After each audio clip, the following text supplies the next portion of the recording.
बिस्मिल्लाहिर्रहमानिर्रहीम अस्सलाम वालेकुम वरहमतुल्लाहि दोस्तों माया तो मोहित बुंगार तव्हां ॾिसी रहिया बुंगार ड्रामा यूट्यूब चैनल। जेकर तव्हां अञा ताईं बुंगार ड्रामा यूट्यूब चैनल के सब्सक्राइब ना कयो त महिरबानी करे चैनल के सब्सक्राइब करे घंटी जे बटन ते क्लिक करे नोटिफिकेशन ऑल करे छॾींदा। जी कि पहिरियों दोस्तों ज़ार नई ड्रामो जेको आहे अहिड़े मोड़ ते अची वियो आहे जेको तव्हांखे बि ॾिसण में जेको आहे भरपूर मज़ो अचे थो।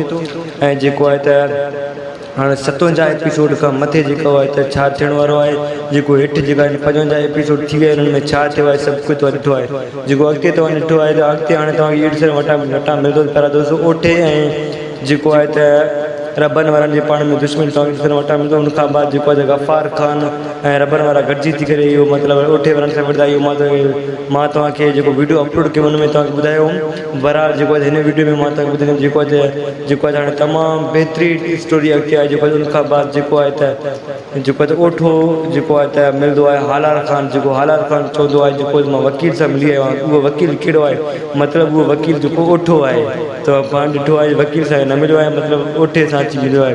पर जेको ओठे खे चेंज करे तोखे थोरी बि गैरत आहे तव्हांजा जेका रंग जेका ॿियनि जे घरनि में मतिलबु ॿियनि जे घर में पनाह वरितल हेॾा कुझु ॻाल्हियूं करे मतिलबु ओठे खे मतिलबु ईअं चवे थो मतिलबु जेकर तोखे थोरी बि गैरत आहे त घर में खॾु खोटे करे हिनखे मारे छॾे उते पूरे थिए। अहिड़ी तरह मतिलबु कुझु ॻाल्हियूं करे ओठे खे जेको आहे त ओठे जी दिलि में जेको आहे त उनजे लाइ जेको आहे त घणी ज़ार भरे छॾींदो। उन खां बाद जेको आहे त हालार ख़ान हली वेंदो आहे।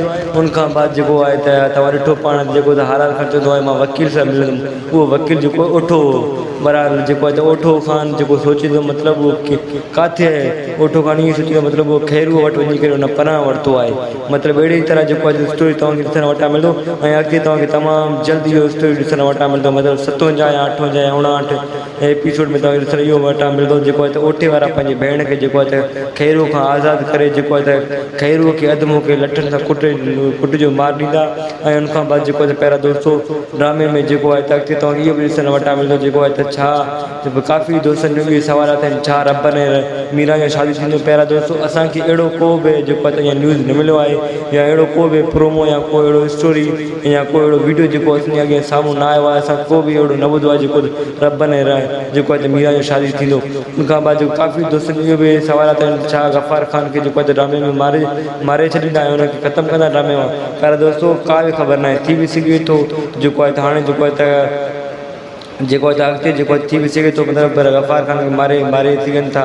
वधीक तव्हांखे अॻिते ड्रामे जो स्टोरी ॾिसण वटा मिलंदो। उमेदु आहे मुंहिंजो वीडियो तव्हांखे तमामु बहितरीनु लॻो आहे। तव्हां अञा ताईं असांजे यूट्यूब चैनल खे सब्सक्राइब न कयो महिरबानी करे असांजे यूट्यूब चैनल खे सब्सक्राइब करे असांजे दिलि खे ख़ुशि करे छॾींदा।